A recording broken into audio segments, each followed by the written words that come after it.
Joining me direct and exclusive on the Newshour tonight is Anas Alhajji, author and energy market expert, joining me live on the show. Mr. Alhajji, we are in the middle of a war, and what's foremost on anybody's mind is how is it going to impact world economies? As we see the escalation over the last 3 days, almost the entire Gulf region is engulfed in this war. Are you seeing a major long-term impact on world economies? Yes, it will be short-term and long-term too at the same time, and here is why.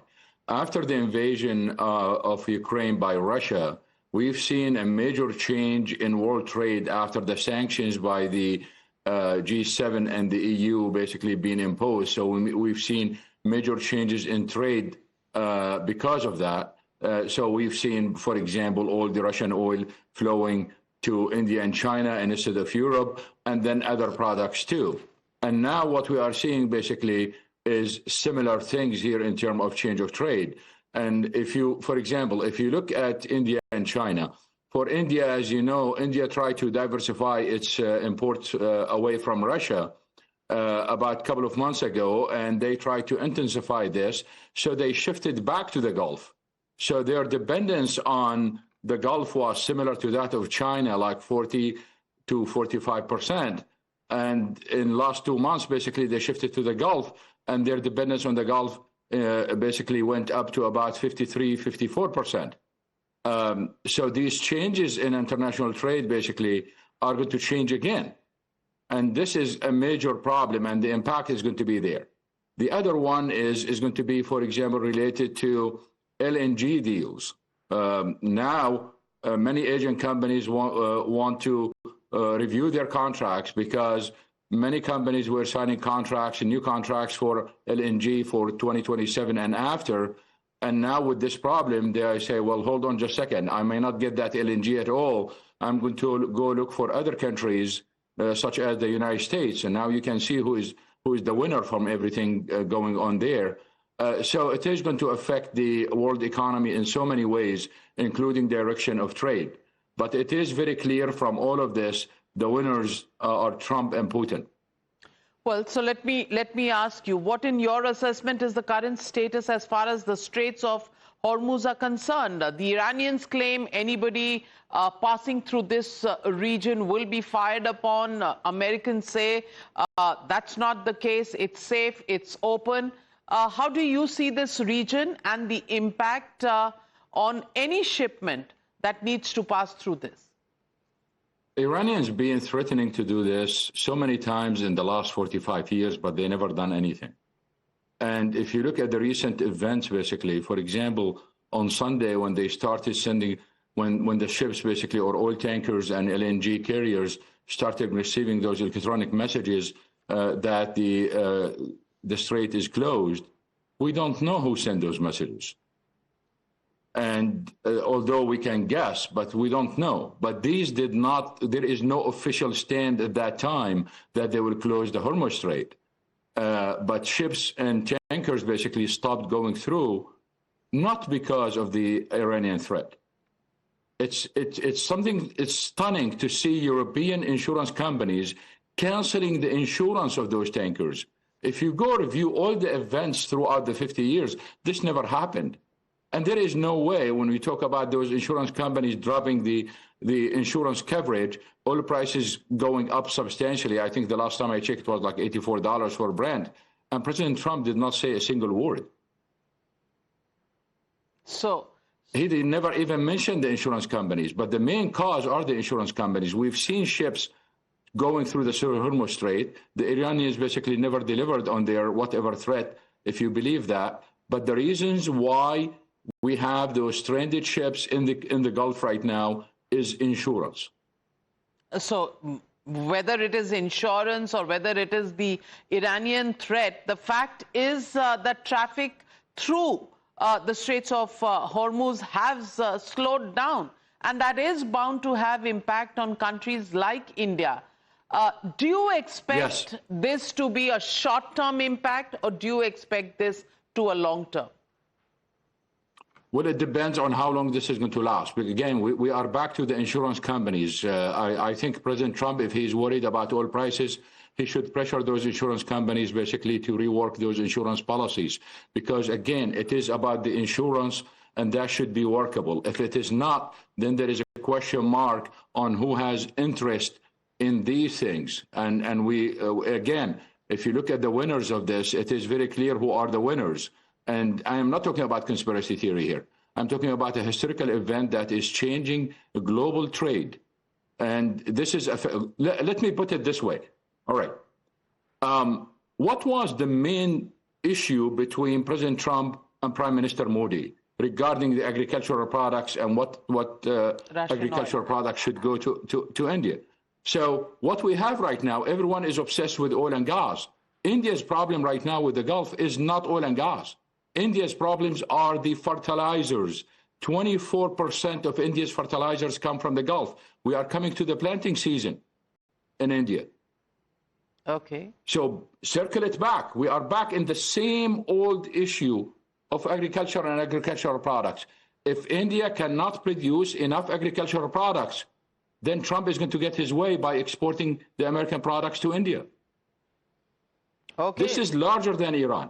Okay, so there is a devious plan, but Mr. Alhajji, an Iranian drone has struck the refinery of Aramco in Saudi Arabia. This has a capacity of 550,000 barrels per day. Will this impact overall availability? Also, the fact that Doha West Power Station in Kuwait has also been struck. How do you see the impact of this on the energy scenario in the region?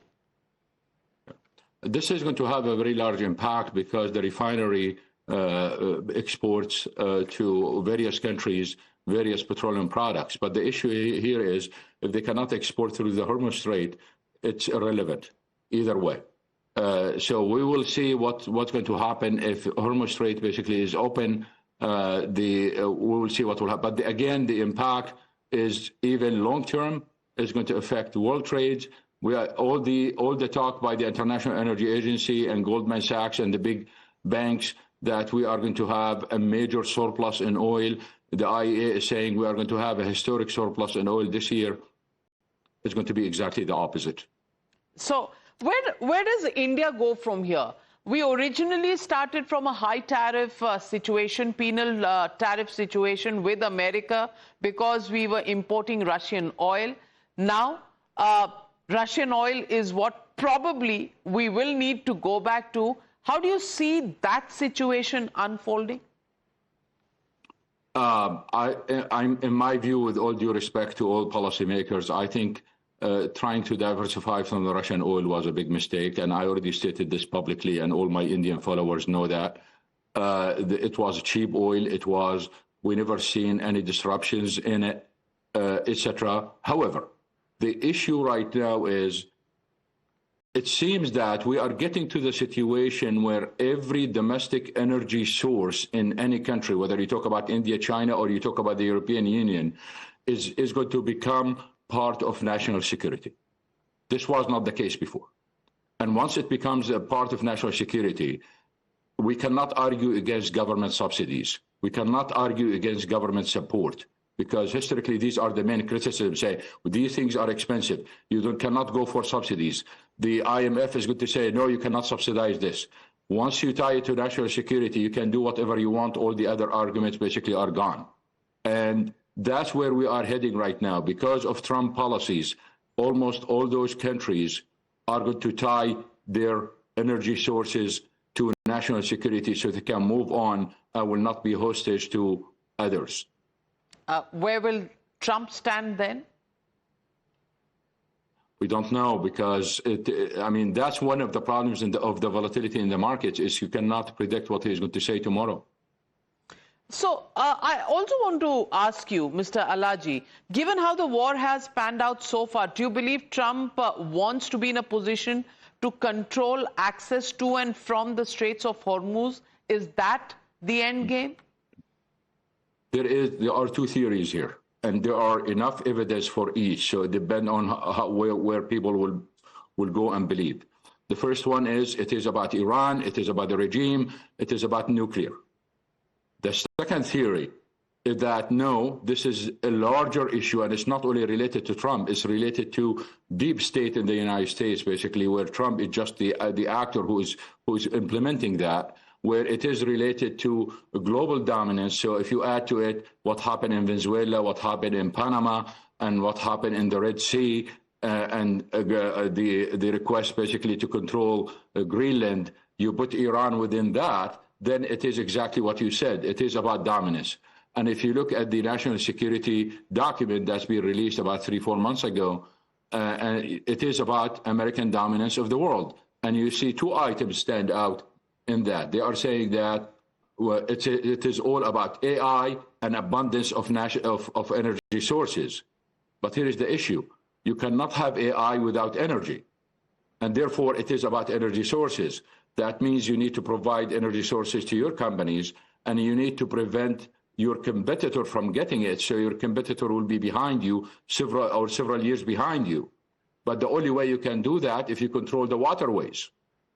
And that includes all the waterways we've seen, including the Hormuz Strait, and they need Greenland so they can control the northern route, because it is under the control of Russia right now, and Europeans, Russians, and the Asians basically can trade freely on the other side with shorter distance, lower cost, etc. So if we take this theory, then Iran is just a small part of this big puzzle. And all you got to do is just read the national security document to conclude this could be more than just Iran. So let me ask you, India buys large quantities of natural gas also from Qatar, but Qatar Energy has temporarily shut down its services. We've also seen the high-profile visit of the Canadian Prime Minister to India and a deal signing on both natural gas as well as uranium. How do you look at India's strategy on this front going forward? Well, Canada cannot replace the Qatari gas, period, in various ways, basically. The Qatari gas, the amount is large. Canada cannot replace it in terms of amount.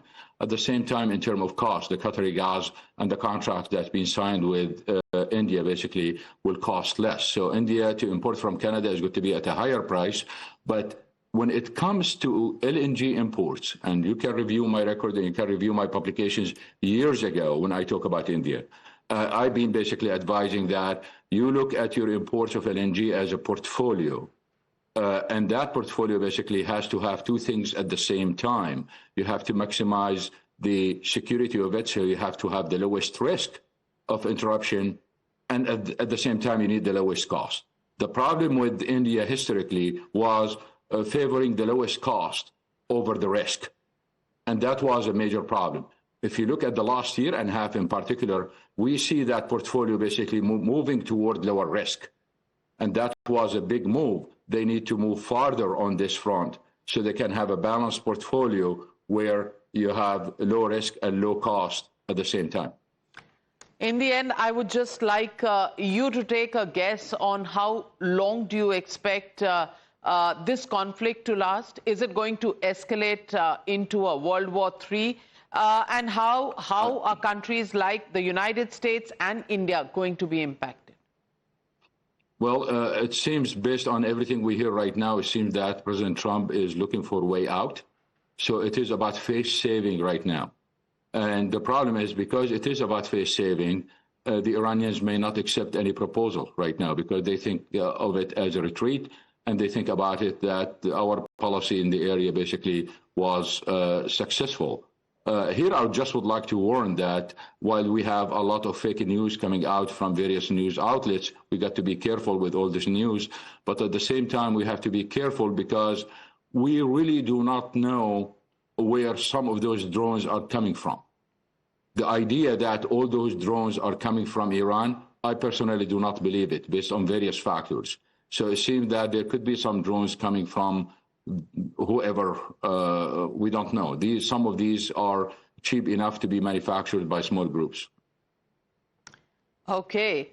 Well, we're still in the middle of a conflict that at the moment seems to be ongoing for a while, with President Trump even saying it could go on for at least 4 or 5 weeks. He's in there for a long haul.